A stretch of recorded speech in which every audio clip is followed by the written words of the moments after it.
تقدیر کا اصل مفہوم وہ نہیں ہے کہ جو عوام سمجھتے ہیں، جس کو انگریزی میں کہتے ہیں کہ پری ڈٹرمینیشن، یہ مطلب نہیں ہے۔ ایک درجے میں ایک تقدیر جو ہے وہ ایک حقیقت ہے۔ قدر کے معنی ہے اندازہ، تقدیر ہے کسی چیز کا اندازہ مقرر کر دینا۔ اللہ نے جو شے بنائی ہے اس کا ایک اندازہ بنایا ہے۔ جیسے پرندہ ہے وہ اڑ سکتا ہے، انسان اشرف المخلوقات ہے، اس سے بہت اونچی تخلیق ہے اللہ کی، اس کا ذہن اور فکر، اس کی صلاحیتیں، لیکن وہ اڑ نہیں سکتا۔ یہ نوعی تقدیر ہے کہ ہر سپیشیز جو ہے حیوانات کی، ان کے لیے کچھ اندازے ہیں، وہ کچھ کر سکتے کچھ نہیں کر سکتے۔ آپ لاکھ کوشش کریں، انسان نے وہ آلات ایجاد کر لیے، ہوائی جہاز ایجاد کر لیا، اور بڑے سے بڑے جہاز جو ہے وہ آج پھر رہے ہیں 300 400 500 مسافروں کو لے کر، اور دنیا کی فضا کے اندر تیر رہے ہیں، لیکن انسان از خود نہیں تیر سکتا۔ اسی طرح ایک پرسنل اندازہ مقرر ہو جاتا ہے۔ ہر انسان جو ہے اپنے ماں باپ کی طرف سے جینز لے کر آتا ہے۔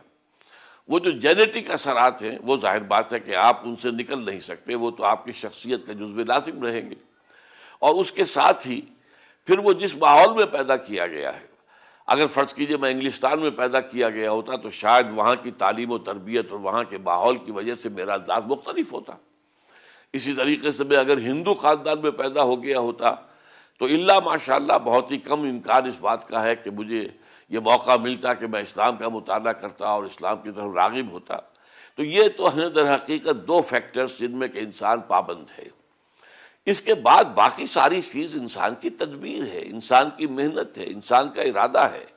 اس میں انسان کو ایک آزاد قوت ارادی دی گئی ہے، اس کو کام کرنے کے لیے اللہ تعالیٰ نے جو اعضاء و جوارح عطا کیے ہیں، جو صلاحیتیں دی ہیں، اس کے دماغ میں جو صلاحیت رکھی ہے، یہ یوں سمجھیے کہ جو سب سے زیادہ سپر کمپیوٹر بنایا گیا ہوگا آج تک، اس سے بھی کہیں بہت بڑا کمپیوٹر ہمارے دماغ میں ہے۔ اس دماغ سے کام لیں، سوچیں، اپنے قواعد عملیہ سے جو ہے اس پر عمل کریں، اور یہ تدبیر ہے۔ تو تدبیر در حقیقت اس دائرے کے اندر رہے گی، وہ آپ کی نوعی تقدیر سے آپ کو باہر نہیں لی جا سکتی، اور پرسنل بھی آپ کے جینیٹک اثرات اور آپ کے تربیت کے اثرات سے شاکلہ بن جاتا ہے، ایک فریم بنتا ہے۔ اس فریم کے اندر آپ کو محنت کرنی ہے۔